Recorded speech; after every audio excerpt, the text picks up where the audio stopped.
We have a voicemail number that you can call and leave me a voicemail. That number is 219-2-DAVID-P. Here is a caller furious that I'm not talking about alien spaceships. Take a listen to this. Hey, Dave, Steve in San Diego. Yes, sir. Your vexing cosmic conscience calling in once again to challenge you on your utter failure to address the most important story in the history of the planet, which is UFOs are real.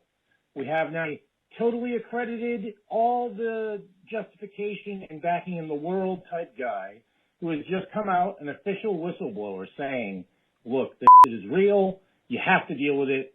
Stop playing games, okay? You, my friend, are playing games still.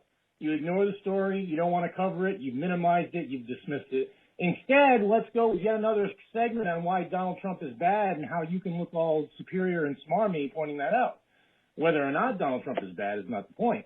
Point is, you would rather cover nonsense than the most important story ever. And the answer must be that you're afraid. You're afraid, Dave. I'm calling you out.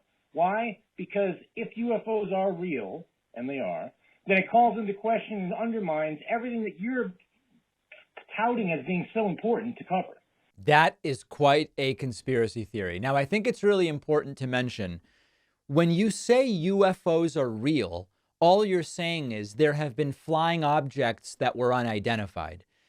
What this caller means and what this caller is referring to is that intelligent aliens with spaceships are real. I've acknowledged UFOs are real in the sense that there have been flying objects that we did not at least immediately identify. That is very different than what is now being said. Now, what is this individual referring to? 2 days ago, 2 alleged whistleblowers have come forward and have said the U.S. has in its possession intact alien vehicles. They are not from China or Russia. We know that these are from aliens from other planets. We have intact vehicles, and it is being covered up.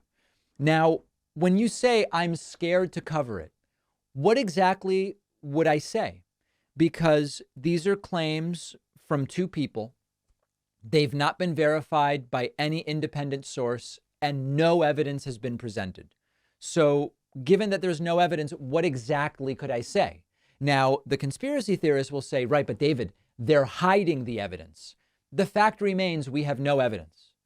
The claims of these 2 people in the last couple days have been contradicted by the official report on unidentified aerial phenomena that the Pentagon released in 2021. Now, folks like this caller will say, but that report is part of the effort to deceive people and to hide the truth.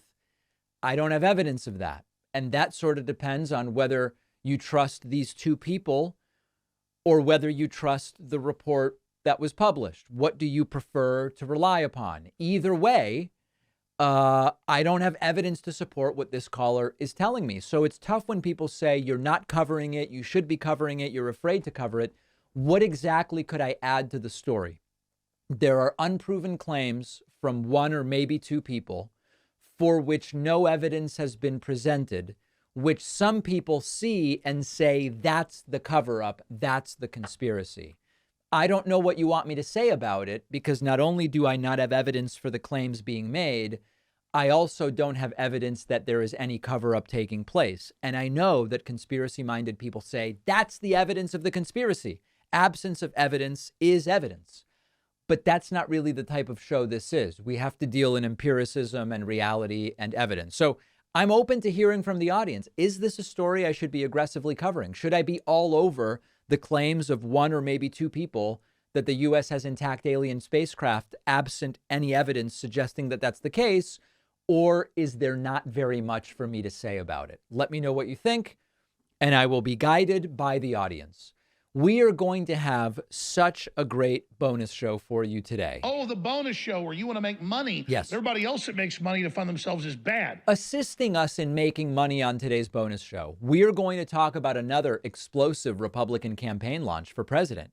The governor of North Dakota, Doug Burgum, is running. I know. You've never heard of him, but he's running. Okay, we'll talk about it. Number 2, the group Moms for Liberty has been designated an extremist group And Trump's a big fan of the group. We will talk about that. And number 3, by popular demand, we will talk about the Apple Vision Pro. This has been revealed by Apple. I have many thoughts. We will discuss them on the bonus show. Sign up at joinpacman.com. Don't miss today's bonus show, produced every single weekday for our members. And you can use the coupon code INDICTED, very relevant coupon code today, to get a discount at joinpacman.com. I'll see you then, or we'll be back here tomorrow for the Friday show.